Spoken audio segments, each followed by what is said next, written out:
Well, sadly, there will be no fans in the stands, but history will be made tomorrow night when the University of Hawaii football team straps it up to play its first ever game on campus, something that never happened in the program's 112-year history.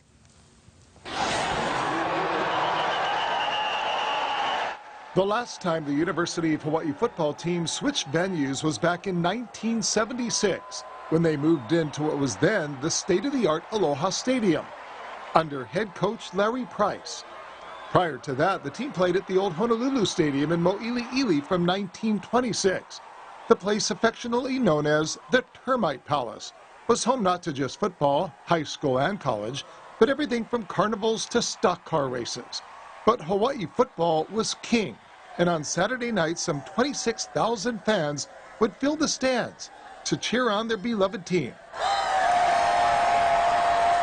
Well, I know he played in the old stadium, but I actually coached in the very last game at the old stadium, and then was there for the opening night of Aloha Stadium and throughout its whole history, and had the benefit of some years in there, not only when I was coaching, but spent 13 years announcing the games, and, remarkable memories, and, so this thing lives on.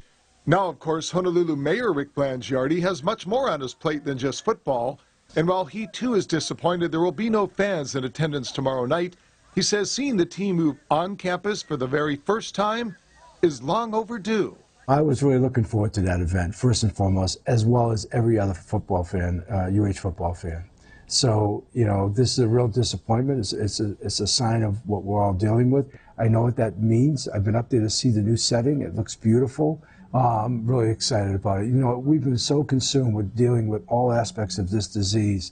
Just if we can somehow maybe, if I can't even divorce myself and go watch some football, it'll be a great distraction. Former UH and NFL player Rich Miano will be part of the history-making day tomorrow. Although he too regrets the players won't have fans cheering them on, he's still excited for the opportunity the players will have to be on their very own field. And I just think on campus, having the students, having them come down, game day atmosphere, it's going to be exciting to see the new sound system, the new video board, and just seeing a football game played in Manoa. There will be rainbows eventually. After joining Aloha Stadium as a player and then as a broadcaster, Miano will be back in the broadcast booth again tomorrow night with Kanoa Lehi, kicking off a new era in UH football, an era similar to the Wahine volleyball team before they moved into the Stan Sheriff Center. The end zone seats are going to remind you like Clum Gym. I mean, you're going to be so close to the players, you can almost reach out and touch them.